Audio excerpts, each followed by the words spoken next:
Hello, third classes में आप सभी का हार्दिक स्वागत है, अभिनंदन। आज हम आधुनिक भारत का इतिहास जो पहले से चला रहे हैं उसका एक टॉपिक लेके आए हैं, ब्रिटिश भारत में भूराजस्व व्यवस्था। ब्रिटिश भारत के अंदर भूराजस्व व्यवस्था, इसका मतलब ये हुआ कि भारत के ऊपर जब अंग्रेजों ने अपना आर्थिक हस्तक्षेप के साथ साथ राजनीतिक आधिपत्य जब स्थापित कर दिया तो उनके सामने सबसे बड़ी प्रॉब्लम आई कि हम इस भारत से किस तरह से अधिक आर्थिक शोषण कर अपने आर्थिक हितों की पूर्ति करें। तो सबसे पहले उनका जो मेन मकसद था, जो जिस उद्देश्य के लिए भारत के अंदर उन्होंने पैर रखे थे, वो उद्देश्य था यहां से अधिक धन संपदा अर्जित करना। और धन संपदा अर्जित करने का जो साधन था वो पहले तो था इनका व्यापार करने के माध्यम से, कि हम व्यापार करें इधर भारत के साथ है और व्यापार के साथ साथ हम हमारा जो प्रॉफिट मिलता है उसी से हम संतुष्ट रहे। लेकिन वो धीरे धीरे भारत के अंदर जो यहाँ के राजा, यहाँ के नवाब, यहाँ के मुगल बादशाह के अधीन जो व्यक्ति थे, जमींदार थे, जो लोग थे, राजा थे, वो किस प्रकार से अपने आर्थिक हितों की पूर्ति करते थे, किस प्रकार से अपना शासन व्यवस्था चलाते थे, कैसे वो अधिक से अधिक धन अर्जित करते थे, उनकी वो संपूर्ण शासन व्यवस्था को समझ लिया था। उसके बाद उन्होंने सोचा कि ये जो यहाँ के राजा, यहाँ के नवाब जिस प्रकार से भू राजस्व इकट्ठा करते हैं, इस प्रकार से यदि हम कर लें तो हमारे दिन दुना रात चौगुना अर्थात बहुत धन संपदा हो जाएगी, हम अधिक से अधिक लाभ कमाएंगे। तो जब प्लासी का युद्ध हो गया था तो प्लासी के युद्ध के बाद भारत के अंदर बंगाल, बिहार और उड़ीसा की दीवानी उनको प्राप्त हो गई थी। इन तीन क्षेत्रों की दीवानी प्राप्त होने के बाद यहां से वो भूराजस्व इकट्ठा करना प्रारंभ कर दिया था। उसके बाद प्लासी का युद्ध नहीं, बक्सर का युद्ध 1764 ईस्वी के अंदर लड़ा गया था, उसमें इलाहाबाद की संधि हुई थी 1765 ईस्वी में। इलाहाबाद की संधि की जो शर्तें हुई थी, उस शर्तों में बंगाल, बिहार और उड़ीसा वाला जो क्षेत्र है, उस क्षेत्र से दीवानी उनको प्राप्त हो गई थी। वहां से वो भूराजस्व इकट्ठा अपने आप करना प्रारंभ कर दिया था। जैसे जैसे भारत में अपना साम्राज्य उन्होंने बढ़ाया, वैसे वैसे उस क्षेत्र में भूराजस्व इकट्ठा करने के लिए उनको व्यवस्था का तलाश करनी पड़ी। उस व्यवस्था की तलाश में वो निरंतर प्रयासरत रहे। 1757 में जब भारत के अंदर प्लासी का युद्ध हुआ था तो लॉर्ड क्लाइव थे जिसके नेतृत्व में ये युद्ध लड़ा गया था। लॉर्ड क्लाइव को वापस बुला लिया गया था। उसके बाद आए थे वारेन हेस्टिंग्स। वारेन हेस्टिंग्स किसी भी प्रकार से यहाँ पे जो सबसे बड़ी समस्या आ रही थी भूराजस्व इकट्ठा करने की, वो अपनी उस समस्या को हल नहीं कर पाए, सॉल्व नहीं कर पाए थे। क्यों नहीं कर पाए? क्योंकि यहाँ की जो शासन प्रशासनिक व्यवस्था थी, यहाँ का जो गांव का ढांचा था, यहाँ के जो समुदाय थे, यहाँ का समाज था, उनको समझ में नहीं आ रहा था। क्योंकि वो ब्रिटिश थे, वो पाश्चात्य देशों से आए हुए थे और यहाँ की जो संस्कृति थी वो अलग थी। यहाँ का जो भूराजस्व यहाँ के नवाब और राजा करते थे, उनका सिस्टम अलग था। अलग अलग दरें निर्धारित थी अलग अलग क्षेत्र के लिए। लेकिन जब इनकी एक छत्र राज इन्होंने भारत में स्थापित कर दिया था, अपने साम्राज्य को जो दिन प्रतिदिन बढ़ा रहे थे, तो भूराजस्व उनको इकट्ठा करने की सबसे बड़ी समस्या उनके सामने खड़ी हो गई थी। तो उन्होंने वारेन हेस्टिंग ने सबसे पहले भूराजस्व इकट्ठा करने के लिए जो योजना लागू की थी, वो थी नीलामी योजना।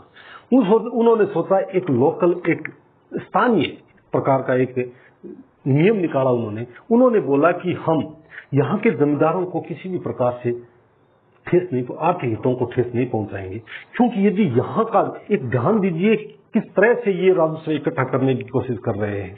देखो, मेरा ये पढ़ाने का मतलब है, मैं एक प्रकार से 1857 की पृष्ठभूमि तैयार कर रहा हूँ।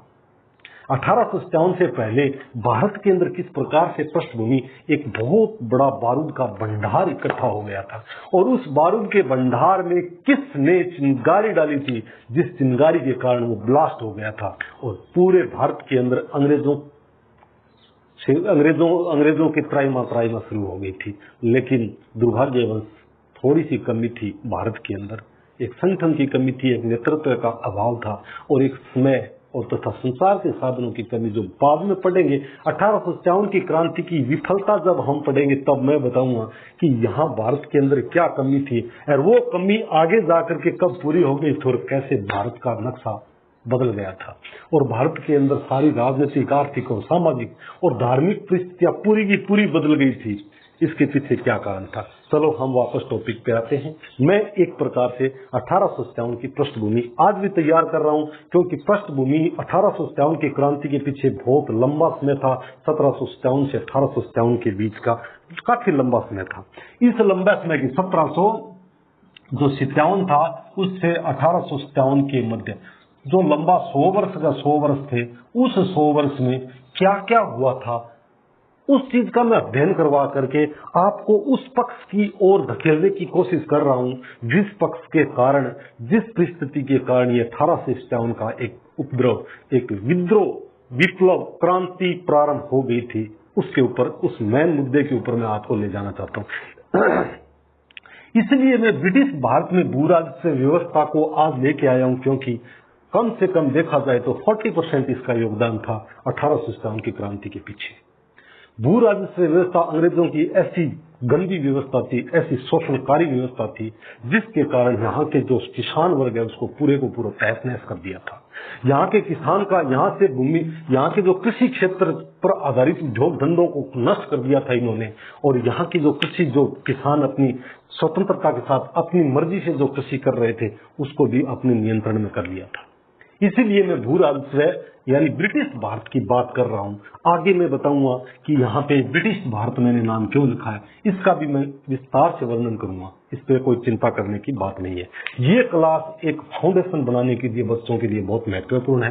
कोई भी बच्चा, बच्ची, लड़का, लड़की या कोई व्यक्ति या कोई वयस्क जो इसको पढ़ना चाहता है और भारत की जो उस तत्कालीन परिस्थिति को समझना चाहता है और साथ ही साथ यदि कोई कॉम्पिटिटिव एग्जाम की तैयारी करना चाहता है, उस बच्चों की फाउंडेशन को तैयार करने में बहुत ही महत्वपूर्ण सेशन होने वाला है। इसमें देखिए 11वीं 12वीं के बच्चे यदि पढ़ेंगे तो बहुत, उनके लिए भी बहुत महत्वपूर्ण है। जो कंपटीशन की तैयारी कर रहे हैं वो अपना फाउंडेशन तैयार करना चाहते हैं तो उनके लिए भी बहुत ही महत्वपूर्ण सेशन होने वाला है। गौर से, ध्यान से देखिए, अंत, प्रारंभ से अंत तक देखिए, ध्यान लगा के देखिए। देखो तत्कालीन परिस्थितियों के अंदर मैं आपको लेके जा रहा हूं कि क्या परिस्थितियां थी। तो आज वापस हम मुद्दे पे आते हैं, ब्रिटिश भारत में भू राजस्व। अभी फिर क्या हुआ, लॉर्ड क्लाइव थे, वो यहाँ का 1757 की जो युद्ध हुआ था उनके नेतृत्व में युद्ध हुआ था, उनको जब वापस बुला लिया गया था, उनके साथ बहुत बड़ी ट्रेजेडी हुई थी। वो आगे हम पढ़ेंगे, आगे के इतिहास में जब पढ़ेंगे आगे पता चलेगा। लेकिन उसके बाद वारेन हेस्टिंग आए थे। वारेन हेस्टिंग तत्कालीन परिस्थितियों को अच्छे से समझ नहीं पाए थे कि मैं क्या करूं, किस प्रकार से मैं यहाँ का जो हमको जो उपहार स्वरूप ये भारत मिला है, हमारा साम्राज्य देखो दिन दुना रात लोगों बढ़ रहा है, तो इनको मैं कैसे टैकल करूं, किस प्रकार से इस क्षेत्र से मैं भू राजस्व इकट्ठा करूं। तो सबसे पहले वारेन हेस्टिंग जो थी एक नीलामी पद्धति ले गए थे। कौन ले गए थे? Warren Hasting. वारेन हेस्टिंग वो ले गए थे नीलामी पद्धति। देखिए नीलामी पद्धति, इसी पद्धति से आपको समझ में आएगा आगे कौन कौन सी व्यवस्थाएं किस किस क्षेत्र में लागू की थी। ये प्रारंभिक पद्धति है। ये नीलामी पद्धति क्या थी? देखिए यहाँ पे क्या था, जमींदार, यहाँ के राजा के नियंत्रण में जमींदार थे, सामंत वर्ग था। उस सामंत वर्ग के द्वारा क्या इस क्षेत्र में, उसको क्षेत्र निर्धारित कर दिया जाता था, एक जमींदारी दे दी जाती थी कि इस क्षेत्र से आप भू राजस्व इकट्ठा करोगे और इतना भू राजस्व आप अपने पास रखोगे, बाकी भू राजस्व हमको दोगे।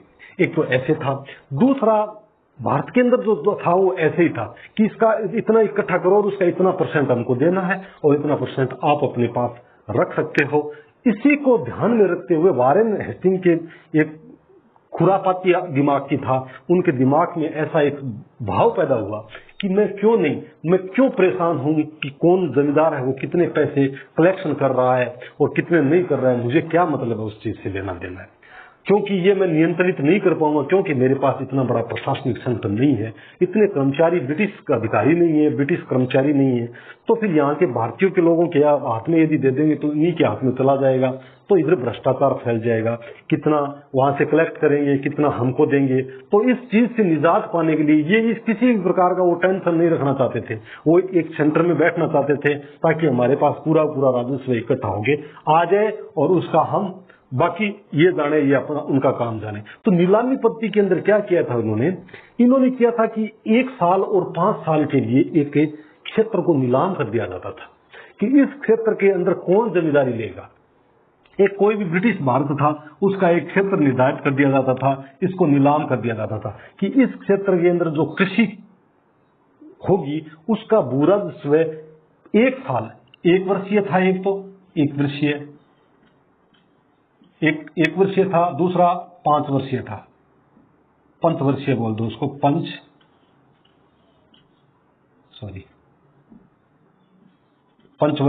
पंचवर्षीय था।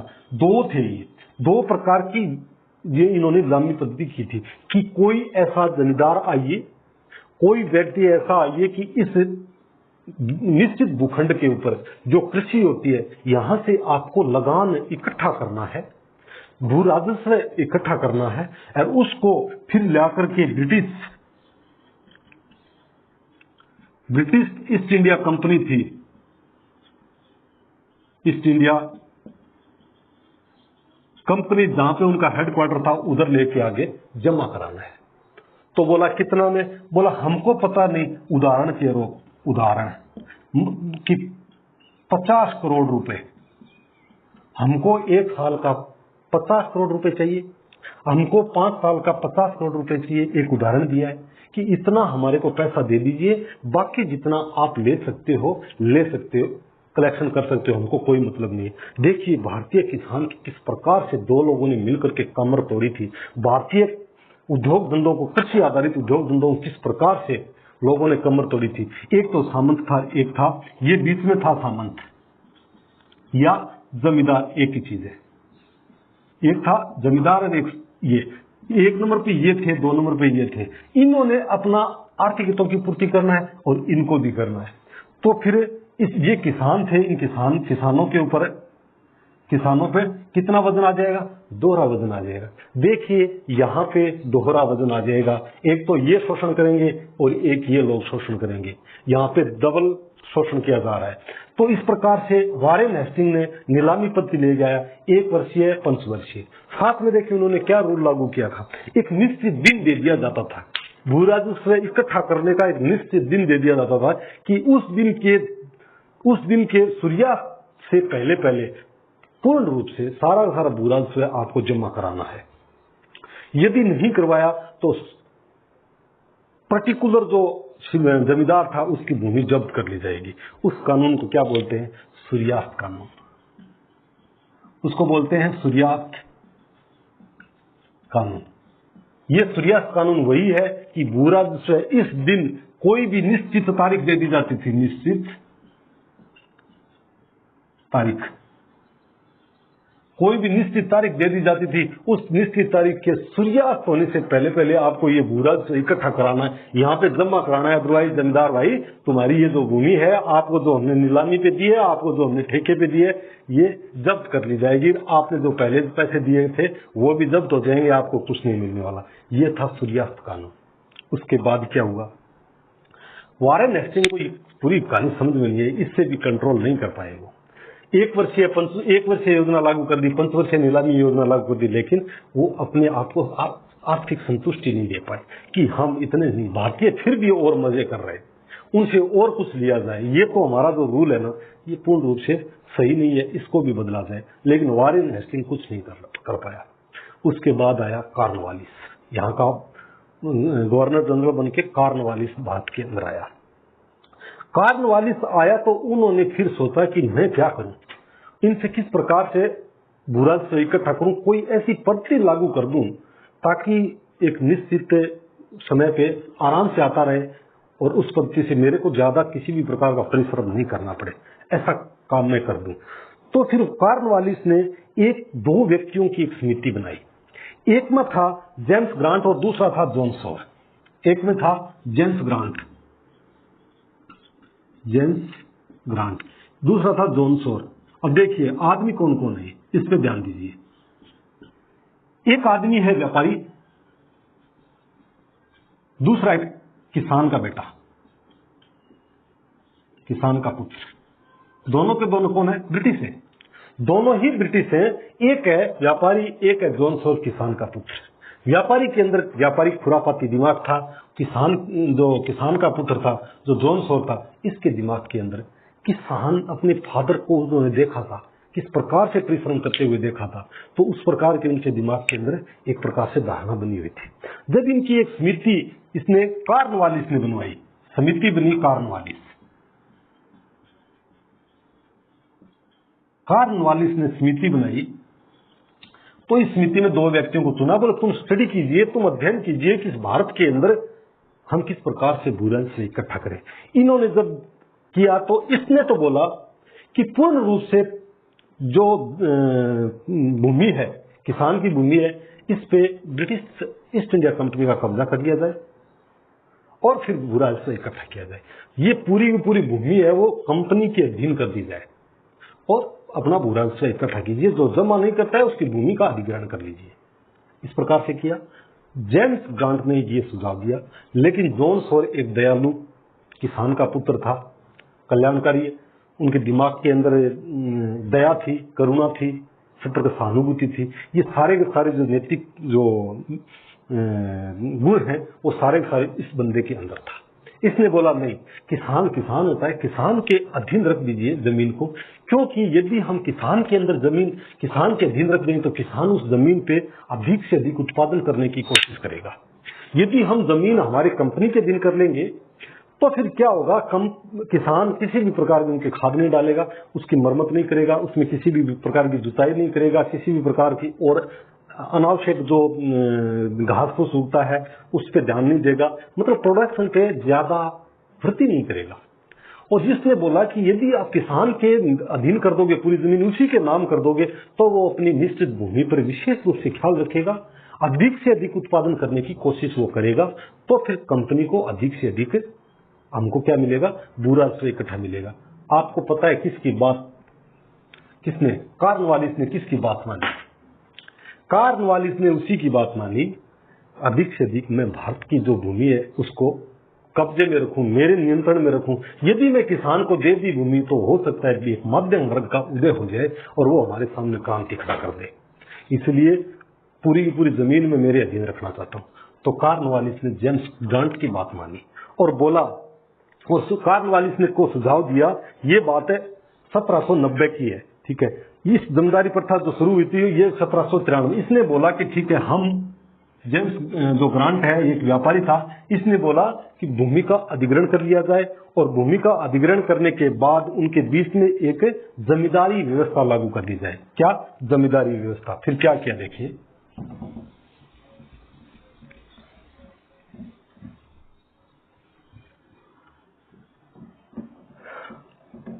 क्या लागू कर दिया जाए? जमींदारी व्यवस्था। अब उसने कॉर्नवालिस ने इस नीति के आधार पर क्या गठन किया, एक स्थायी बंदोबस्त। देखिए स्थायी बंदोबस्त, ये स्थायी बंदोबस्त ले गया। इस समिति के द्वारा ये स्थायी बंदोबस्त है वो ये सुझाव दिया गया था और स्थायी बंदोबस्त लाया गया था। ब्रिटिश भारत के अंदर स्थायी बंदोबस्त आ रहा है, देखिए कैसे होगा। स्थायी बंदोबस्त में क्या था, एक निश्चित क्षेत्र था, उसमें किसान थे और किसानों के बीच में जमींदार थे और इधर थी कंपनी। अब कंपनी को चाहिए भूरा राजस्व, तो किस तरह से लेगी कि जमींदार इकट्ठा करेगा किसानों से। जमीन है हमारी, जमीन किसकी है? कंपनी की है। ये जमीन है वो कंपनी की और किसान है वो इसके ऊपर काश्त करेगा, अपनी कृषि करेगा और भूरा राजस्व जमींदार को देगा और जमींदार कंपनी को देगा। इतने से निपटा नहीं था। ये जमींदार ने बोला मेरे को क्या दोगे भाई, मैं इतनी मेहनत करूंगा, मुझे क्या दोगे? तो उसने कंपनी ने बोला तुम लोगे 1/11 हिस्सा और हमको दोगे 10/11 हिस्सा। ये तो जाएगा कंपनी के पास और ये 1/11 ये जमींदार के पास रहेगा। यदि किसी भी तरह ये देखा जाए तो 121 रुपया मान लो, 121 का 11 बटा तो करोगे 11 भाग हो गया, तो इसमें 10 इसका 10 भाग है वो तो लेगा कंपनी और 1 भाग 121 का है वो लेगा जमींदार। जमींदार के पास वो उतनी राशि रहेगी।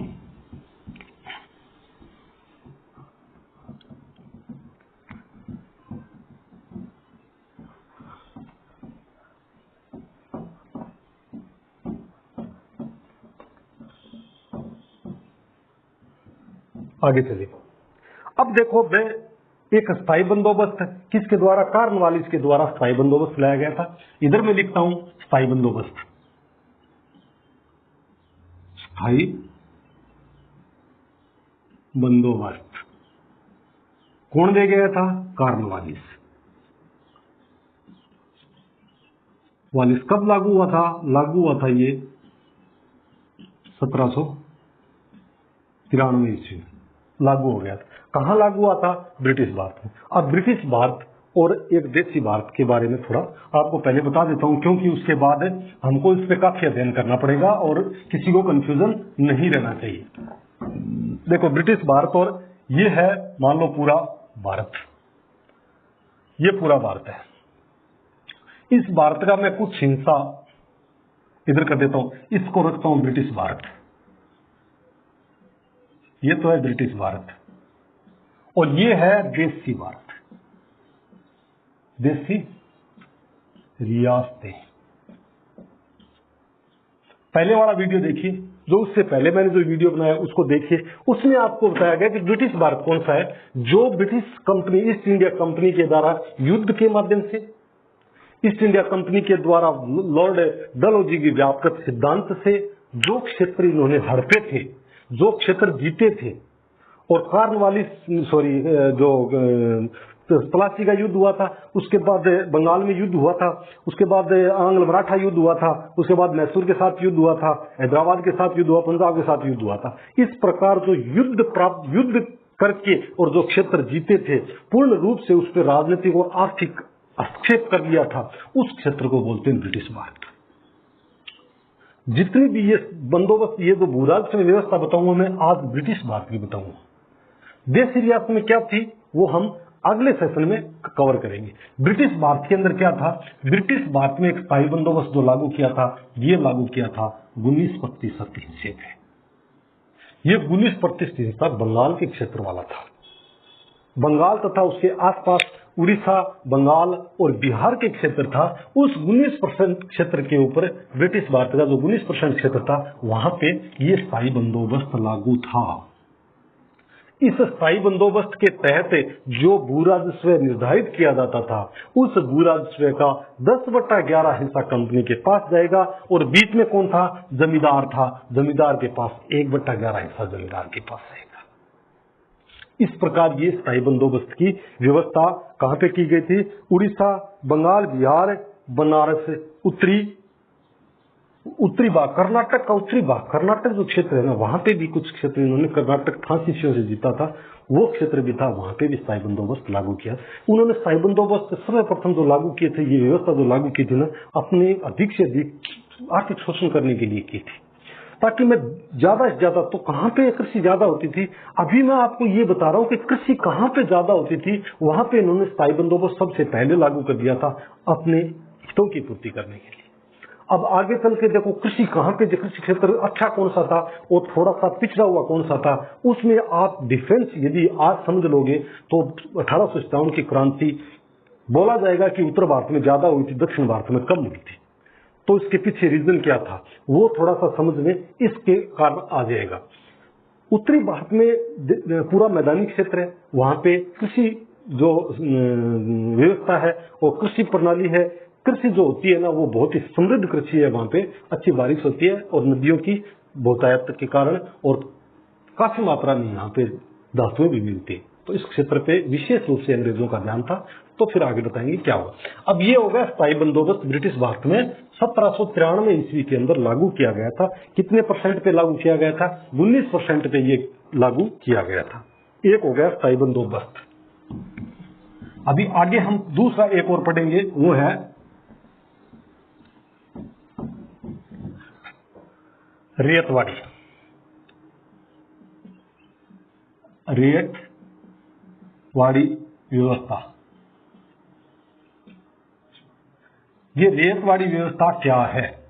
इस रेतवाड़ी व्यवस्था को इसको किस क्षेत्र में लागू किया गया था? रेत किसको बोलते हैं? रेत बोलते हैं किसान को। रेत बोलते हैं किसान को। किसान होता है रेत, और किसान जो कृषि करने वाला कृषि करता है उसको रेत बोलते हैं। ये रेत 1820 ईस्वी में यही भारत था। मैंने जो ब्रिटिश भारत किया था, आधा आधा कर दिया। इसका 19% स्थायी बंदोबस्त, और फिर 30% क्षेत्र पे, 30% पे, सॉरी 51% क्षेत्र है ये। 51% क्षेत्र के ऊपर क्या लागू कर दिया था? रेतवाड़ी व्यवस्था लागू की थी। ये रेतवाड़ी व्यवस्था यहां पे लागू की थी। इस क्षेत्र में ये है स्थायी बंदोबस्त। ये 19% है, 19% क्षेत्र पे। अब रेतवाड़ी प्रथा क्या है? उसके इसके अंदर सीधा जो कंपनी का है वो सीधा संबंध किसानों से होगा। रेतवाड़ी प्रथा के अंदर जमींदारी व्यवस्था, जो स्थायी बंदोबस्त के अंदर जो जमींदारी व्यवस्था थी, उसमें जो जमींदार बीच में था उसको हटा दिया गया था। क्योंकि 1/11 जमींदार भी तो ले रहा है, तो उस जमींदार को साइड कर दिया गया था, और जमींदार को साइड करके सीधा जो कंपनी का किसानों के साथ संबंध स्थापित हो गया था। ये किसके शासनकाल में आई थी? ये रेतवाड़ी व्यवस्था जो आई थी, ये एक ब्रिटिश अधिकारी थे, रीडर मुनरो, उन्होंने ये उनके माध्यम, ये जो दोनों व्यक्तियों को मिलाकर के समिति गठित हुई थी, उस समिति की जो सिफारिश थी उसके आधार पर ये रेतवाड़ी व्यवस्था लागू की गई थी। तो रेतवाड़ी व्यवस्था के अंदर सीधा अंग्रेजों का किसके साथ है?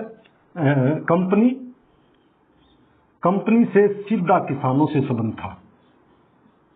किसानों से संबंध था। जो जमींदारी प्रथा थी, जमींदारी प्रथा को समाप्त कर दिया गया था। जमींदारी प्रथा को यहां पे नहीं रखा गया था।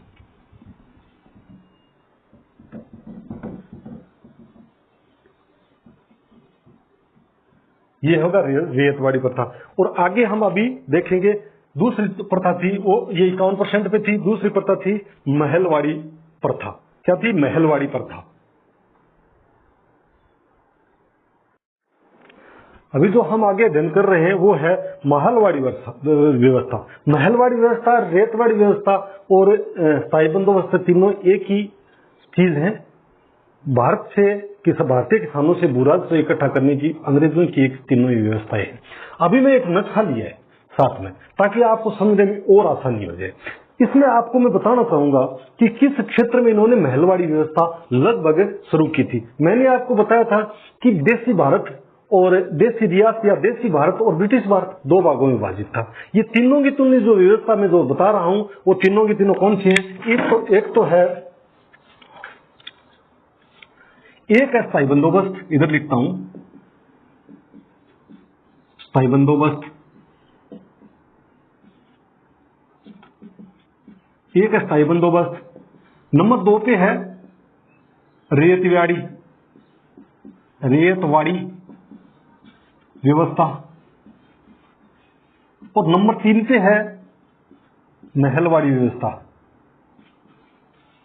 महलवाड़ी व्यवस्था। ये 3 व्यवस्था है। कहां थी ये? ब्रिटिश भारत में थी। ब्रिटिश भारत कहां था? इसी भारत में था। और देसी भारत कहां था? वो भी इसी में था। कैसे था? ब्रिटिश और भारत को कैसे डिवाइड किया था? पीछे मैंने बताया, उसको आप रिवाइज कर लीजिए, दोबारा देख लीजिए उसको घुमा के कि कैसे वो बना था।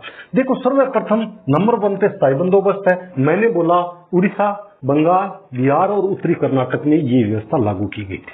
कितने वर्ष के लिए लागू की गई थी? ये 20 वर्ष के लिए पहले लागू की गई थी। उसके बाद इसको आजीवन कर दिया गया था। उसकी कोई निर्धारित समय सीमा उस टाइम नहीं थी। कब लागू की थी? 1793 ईस्वी में। कब हुई थी इसकी लागू? ये हुई थी 1793 ईस्वी में। कौन था? कॉर्नवालिस।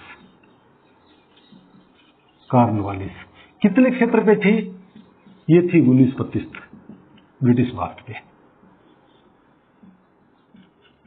अब बताता हूं, देखो भारत के थे भाई, मैं बोला था कि देसी रियासत और ब्रिटिश भारत, तो वो कहां पे थी? किस क्षेत्र में? उड़ीसा, बिहार, बंगाल और उत्तरी कर्नाटक। इस क्षेत्र में इन 3-4 जगह लगभग थी, आसपास के क्षेत्र में थी, मुख्य रूप से इन तीनों पे थी। ये क्षेत्र कहां पे था? ये क्षेत्र यहां था। ये क्षेत्र यहां से लेकर के ये वाला क्षेत्र है। इस क्षेत्र के अंदर पूर्ण रूप से स्थायी बंदोबस्त लागू कर दी गई। स्थायी बंदोबस्त, इधर स्थायी बंदोबस्त लागू हुई। एक और बोला था उत्तरी कर्नाटक। मैंने पहले वाले वीडियो में बताया था उत्तरी कर्नाटक कहां था? ईस्ट वाले क्षेत्र में था उत्तरी कर्नाटक। तो इसका मतलब इस क्षेत्र में भी स्थायी बंदोबस्त थी। इन क्षेत्र में स्थायी बंदोबस्त कब लगी थी? 1793 में कॉर्नवालिस ले गए थे, और उसके अंदर दो ग्रांड, जेम्स ग्रांट और दूसरा वो सदस्य है जॉन शोर, 2 सदस्यों की समिति ने ये इनको कॉर्नवालिस को सुझाव दिया था कि इस प्रकार के लागू कर दो। वो मैंने पीछे बता दिया, उसको रिवाइज कर लीजिए। उसके बाद आई थी रेत। रेत का मतलब होता है किसान। अब देखो इसके अंदर क्या था? इसके अंदर था कंपनी, जमींदार और किसान। ये 3 व्यक्तियों का मुख्य योगदान था। किसानों से क्या? किसानों से इकट्ठा करेंगे भू राजस्व, जमींदार करेंगे, जमींदार कंपनी को देंगे। कितना देगा? इसमें 10/11 तो कंपनी के पास रहेगा, 1/11 जमींदार के पास रहेगा। ये है स्थायी बंदोबस्त। स्थायी बंदोबस्त यही प्रथा थी।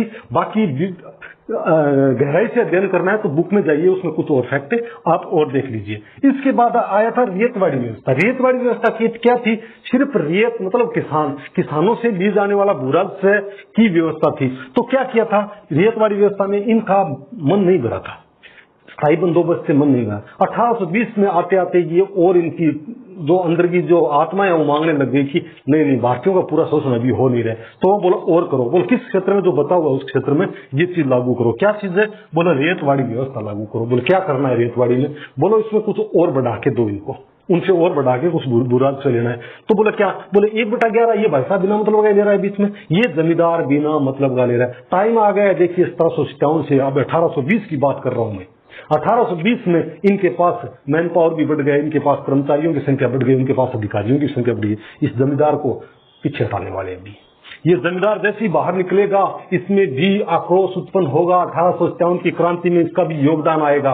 क्यों आएगा? क्योंकि रेतवाड़ी प्रथा के तहत इसको बाहर साइड में कर दिया था, इसकी कोई कीमत उन्होंने नहीं रखी थी, इसलिए साइड में आएगा। तो ये भी 1857 की क्रांति में इसका भी महत्वपूर्ण योगदान होगा, देखना। अब इसमें क्या क्या रेतवाड़ी ये 1820 के लगभग। इसमें किया क्या था? इसमें किया था कि कंपनी का सीधा किसानों के साथ संबंध होगा। कंपनी से सीधा किसानों से भू राजस्व इकट्ठा करेगी, भू राजस्व इकट्ठा करेगी, डायरेक्ट कंपनी करेगी। इतना ही था। इसके बाद कितने क्षेत्र पे? ये 51% क्षेत्र ब्रिटिश भारत पे लागू हुआ था। ब्रिटिश भारत ये 51% पे। ये कौन से क्षेत्र में लागू हुआ? मैं बता देना चाहूंगा कि सबसे ज्यादा बचा हुआ क्षेत्र क्या था। इस क्षेत्र को इन्होंने कवर कर लिया, इस क्षेत्र को इन्होंने कवर कर लिया। अभी मद्रास और बंबई प्रांत बचेगा। मद्रास और बंबई जो है रेजिडेंसी है वो बचेंगे। प्रेसिडेंसी जो है वो ये वाला आ जाएगा, और मद्रास वाला ये क्षेत्र जो बचा हुआ है ये आ जाएगा। यहाँ पे क्या आ जाएगा? यहाँ पे रेतवाड़ी प्रथा लागू हो जाएगी। ये वाला क्षेत्र यहाँ पे है रेतवाड़ी प्रथा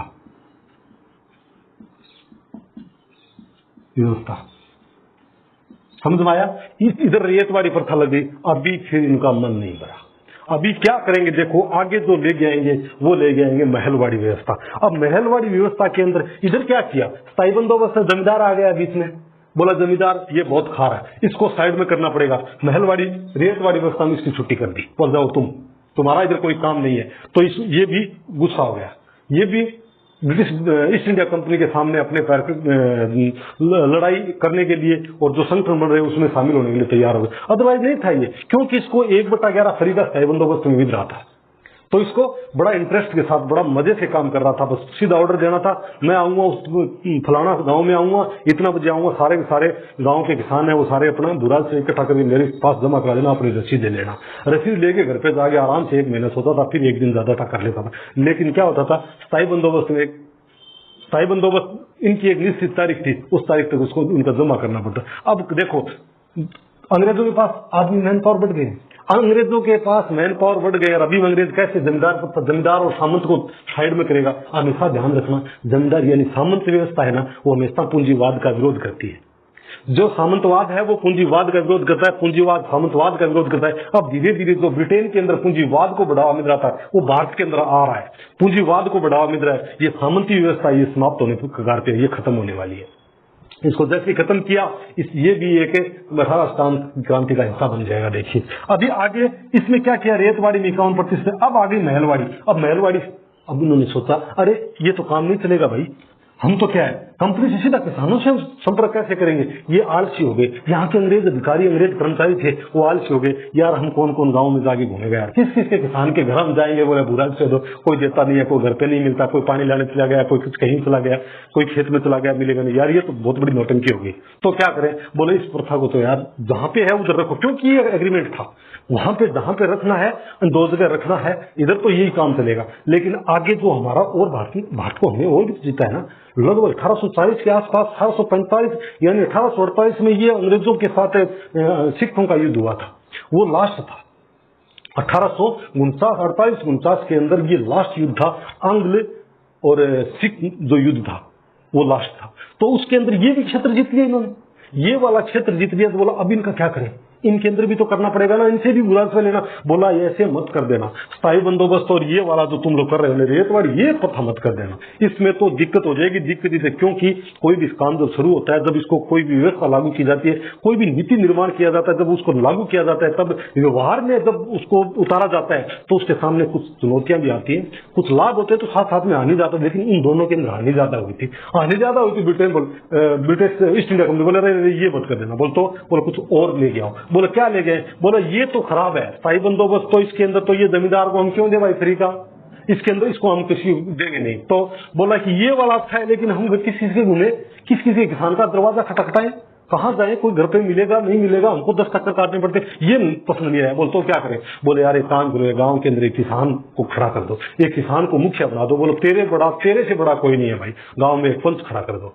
फिर क्या करेगा, बोले वो पंच क्या करेगा, गाँव से राजस्व इकट्ठा कर लेगा, हमारा जो राजस्व संपूर्ण पूरा गांव का राजस्व बनता है वो पूरा इकट्ठा कर लेगा। और एक दिन जाएंगे हम, जाकर के टांग पे टांग धर के रखेंगे और एक लाल पगड़ी पहन के जाएंगे, जिसे लंबरदार बोलते थे। वो गांव में जाता था और लोग सारे डरते थे, और लंबरदार आ गया। लंबरदार बोले किस लिए, बोला पैसे लेने के लिए आया वो राजस्व। तो बोले जमा करा दिया। अरे फलाना तू डीसी तू कर दिया, एसी तूने जमा किया। बोले हाँ मैंने कर दिया। नहीं किया तो चला जाना, आज आ गया कलेक्शन करने के लिए। तो वो सीधा उस किसान के पास जाएगा जिन्होंने ब्रिटिश ईस्ट इंडिया कंपनी का जो उस क्षेत्र का जो एक रेजिडेंट रखा गया था, अधिकारी रखा गया था, उसके अधीन वो किसान वो चापलूसी करता था। उसको बस बोला तेरे से बड़ा कोई नहीं है, ऐसे थोड़ा ऊपर लेके रखता था। तो वो बेचारा क्या करता था, बोला ठीक है इकट्ठा कर लेते हैं, क्योंकि हमारे भारतीयों के अंदर परोपकारी भावना तो हमेशा ही होती है। मतलब कोई भी हो लेकिन हेल्प करना चाहिए, किसी भी दुखी व्यक्ति होता है उसकी हमेशा सहायता करनी चाहिए। तो ये भी गांव में रहने वाले लोग थे, किसान थे, अच्छे थे, जाएंगे तो अच्छा आदर सत्कार करते हैं गांव के अंदर, तो उनका भी करते। बोले ठीक है लंबरदार आ रहा है, उसको इकट्ठा कर देंगे, वो घर घर घूमेगा, वो परेशान होगा, उसको बिठाएंगे। अतिथि देवो भव वाली तो भावना हमारे भारतीयों के अंदर पहले से भरी हुई है, हमारी प्राचीन विरासत है ये तो, अतिथि देवो भव। तो वो आते थे, बोला कि आएंगे, उनका था आदर सत्कार करेंगे और इकट्ठा कर देंगे। क्या हो जाएगा, कौन सी हमारी क्या लगता है, बोल देंगे फलाना से तू ले आना, दिखन से तू ले आना, पैसे ले आगे इकट्ठा करके उसको पकड़ा देंगे। कुछ नहीं लेते थे बेचारे किसान, जो ऐसे कलेक्शन करता था वो कुछ नहीं लेता था। वो प्रथा क्या थी, महलवाड़ी प्रथा। उस महलवाड़ी प्रथा में किसान को एक मुखिया के रूप में चुन लिया गया था। किसके रूप में चुन लिया गया था, इसमें ये व्यवस्था जो लागू की गई थी, ये व्यवस्था लागू की गई थी लगभग 1840 के आसपास। और ये इसके मध्य क्या था, कंपनी के बीच में किसान आ गया था, किसान मुखिया। कौन आ गया था? किसान मुखिया आ गया। फिर आ गए थे किसान, अपने आप कर लेगा, ये किसान है वो इनसे अपने आप डीलिंग कर लेगा, ले लेगा उनसे पैसे इकट्ठे कर लेगा, भाईबंदी से कर लेगा, बहला फुसला के कर लेगा, धमका के कर लेगा, डरा के कर ले, लेकिन ये कर लेगा इकट्ठा। हम जाएंगे तो ये पोटली धनवाड़ी इकट्ठी करके उधर ही रखेगा और वो हम लेके आ जाएंगे धन पूरा इकट्ठा करके। ये थी मालवाड़ी व्यवस्था। अच्छा, ये कितने क्षेत्र में थी भाई? ये क्षेत्र में थी। कितना हो गया भाई इसमें? 19 और ये था 50, 51, कितना हो गया? 70। ये 30% हिस्से पे थी। कौन से हिस्से पे थी? जो बच गया उस हिस्से पे थी। कौन सा बचा? इस क्षेत्र को जीता था लास्ट में अंग्रेजों ने, जो अंग्रेजों को सिखों के साथ युद्ध हुआ था, इस क्षेत्र को जीता था। तो ये क्षेत्र बचा है ना, तो हम इधर मालवाड़ी डिग्री लागू करते हैं इस वाले क्षेत्र में। महलवाड़ी व्यवस्था का लागू हो गई इस वाले क्षेत्र में, महलवाड़ी व्यवस्था लागू हो गई। इसको बोलते थे महलवाड़ी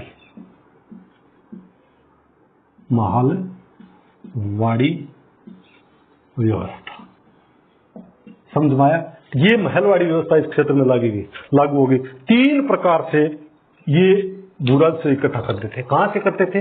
देसी ब्रिटिश भारत से। ब्रिटिश भारत कौन सा था? जो इन्होंने जीता था। उन्होंने अपनी सैन्य बल के आधार पर जीता था। इन्होंने लॉर्ड डलहौजी की व्यापक सिद्धांत के आधार पर राज्य हड़प नीति जो अपनाई थी उसमें जीता था। उस क्षेत्र के अंदर ये वाली व्यवस्था लागू की गई थी। नंबर 1 पे लागू हुई थी स्थायी बंदोबस्त, नंबर 2 पे लागू हुई थी रेतवाड़ी और नंबर 3 पे लागू हुई थी महलवाड़ी व्यवस्था। ये 3 व्यवस्था से ब्रिटिश भारत से बुराज से इकट्ठा करते थे। अब भी देखते हैं अभी क्या बच गया। अभी पूरा भारत बच गया भाई, ये वाला हिस्सा नहीं होगा, ये रियासतों वाला हिस्सा है। गलती से ये हो गया, ठीक है, ये वाला हिस्सा नहीं होगा, ये है रियासतों वाला। ये इधर राजपूत रियासत है, रियासतें। अब मुझे ये बताइए कि कितनी, भारत जब स्वतंत्र हुआ था कितनी रियासतें थी? 562 रियासतें थी। तो 562 रियासतें इन्हीं के क्षेत्र में है और तो कहीं नहीं है, ये वाला है। और इनके बीच बीच में कुछ रियासतें छुपी है, त्रावणकोर रियासत है, हैदराबाद रियासत है, इस प्रकार से कई रियासतें हैं। 562 रियासतें लास्ट में छोटी मोटी थी। अब उनसे भी तो इकट्ठा करना है। उनसे इकट्ठा करने के लिए सीधा सीधा फंडा था वेले दिल्ली की सहायक संधि। उसके अंदर बुराज से व्यवस्था का प्रावधान किया हुआ था। अब तुम कैसे करोगे वो राजा पे निर्भर करता है कि राजा कैसे करेगा। अब देखिए इसके अंदर जो देसी रियासतें थी, भारत के अंदर जो देसी रियासतें थी उस पर 3 शक्तियों द्वारा शोषण किया गया था। ब्रिटिश भारत में सिर्फ 2 थी। कौन? पहले स्थायी बंदोबस्त में जमींदार था, ब्रिटिश ईस्ट इंडिया कंपनी थी। उसके बाद यदि देखा जाए तो रेतवाड़ी में तो सिर्फ एक ही थी कंपनी, और उसके बाद महलवाड़ी में देखा जाए तो उसमें भी एक थी, वो किसान है, वो बेचारा हेल्प करता था। ऐसे सभी में कंपनी का प्रभुत्व था। कंपनी जितना बोलती थी उतना वो थोड़ा बहुत बढ़ा के लेते थे, और 2 व्यवस्थाओं में तो लेते नहीं थे। लेकिन जो देसी भारत था, देसी भारत, उसका देखो क्या।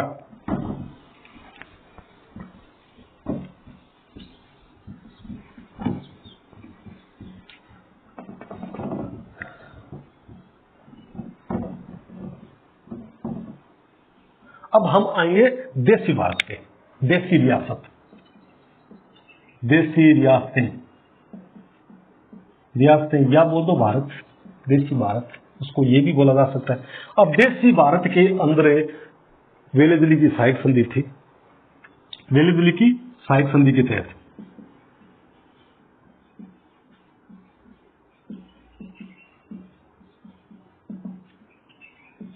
के अनुसार क्या भूराजस्व और वेले दिल्ली की सहायक संधि के अनुसार हो गया था एग्रीमेंट। अब उस एग्रीमेंट में क्या था? देसी रियासतों के अंदर भूराजस्व कैसे इकट्ठा करते थे? देसी रियासतों में इधर कंपनी थी, east India company, east India company EIC थी। फिर राजा था। राजा तो भाई विलासी था, घर पे बैठेगा आराम से, एसी में बैठेगा, मजे करेगा, क्यों भागेगा इधर उधर, क्यों जाएगा किसानों के पीछे कि तुम ला के दो तुम। क्योंकि लास्ट में राजा की हालत यही हो गई थी, राजा बहुत ही विलासी जीवन जीने लग गया था, बहुत ही आलसी हो गया था, बहुत ही अपनी सुख सुविधाओं को बढ़ा दिया था, उसको कोई जनता से मतलब नहीं था। ये बैठा फिर क्या करेगा?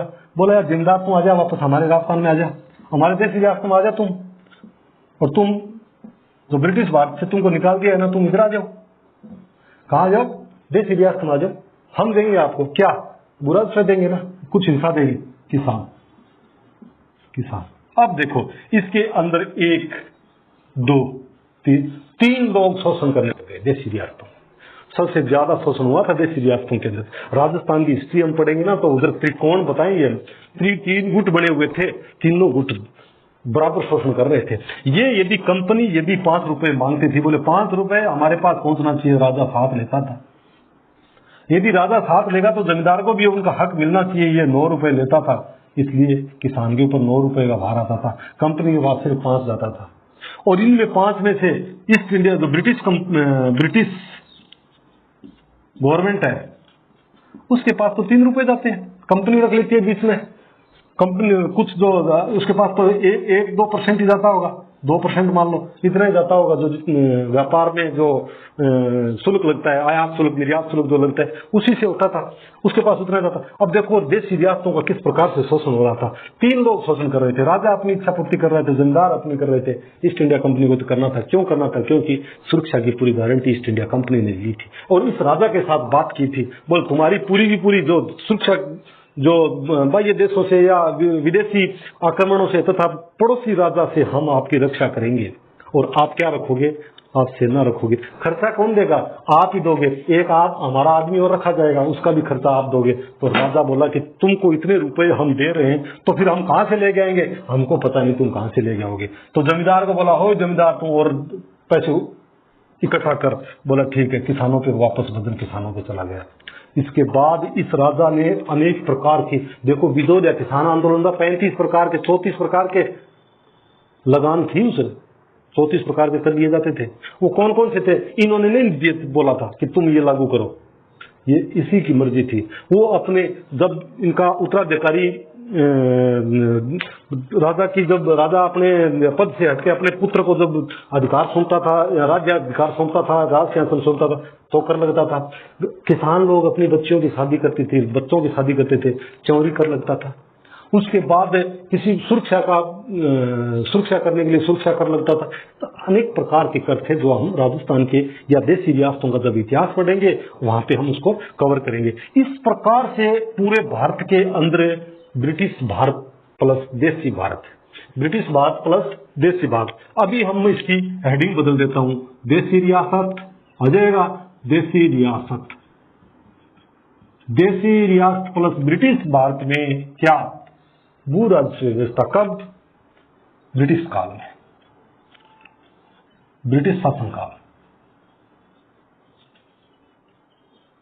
ब्रिटिश शासनकाल। अब इसकी हेडिंग इतनी होगी, आज हमारा जो टॉपिक है उस टॉपिक की हेडिंग इतनी होगी क्योंकि भारत के अंदर में एक आपको भू राजस्व व्यवस्था के बारे में समझाया, उसमें ब्रिटिश भारत भी आ जाता है और देसी रियासतें भी आ जाती है। इस प्रकार आज हम इस सेशन के अंदर भारत के अंदर भू राजस्व व्यवस्था का अध्ययन करने का प्रयास किया, समझाने का मैं भरपूर प्रयास किया और आपको मैं आशा करता हूं कि आपको प्रत्येक चीज समझ में आ गई होगी।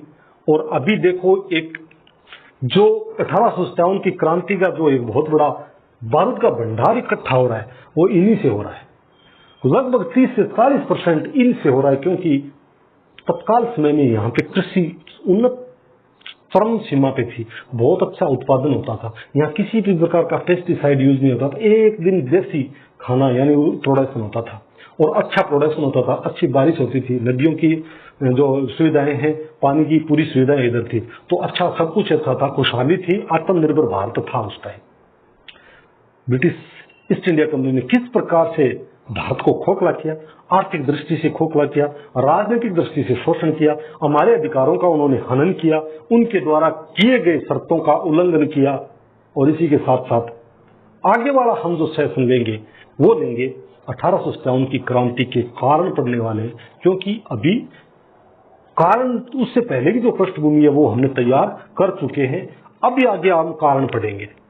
इसलिए आगे वाले सेशन में भी बने रहिए, आगे वाले सेशन को भी आप शुरू से अंत तक देखिए ताकि आपके सारे कॉन्सेप्ट क्लियर हो जाए। इसी के साथ मैं आपसे गुजारिश करता हूं, लाइक कर दीजिए, सब्सक्राइब कर दीजिए। सब्सक्राइब के साइड में एक बटन होता है, घंटी लगी हुई है, उसको भी बेल का आइकॉन भी दबा दीजिए, ताकि मैं जो भी नया वीडियो डालूं तो आपको तुरंत मिल जाए। साथ ही साथ शेयर जरूर कर दीजिए, ताकि अधिक से अधिक लोग इनको देख पाएं, उनको लाभ मिले, साथ साथ में मुझे भी मोटिवेशन मिलता रहे। इसी के साथ आज हम इस क्लास को यहीं पे विराम देना चाहते हैं। जय हिंद, जय भारत।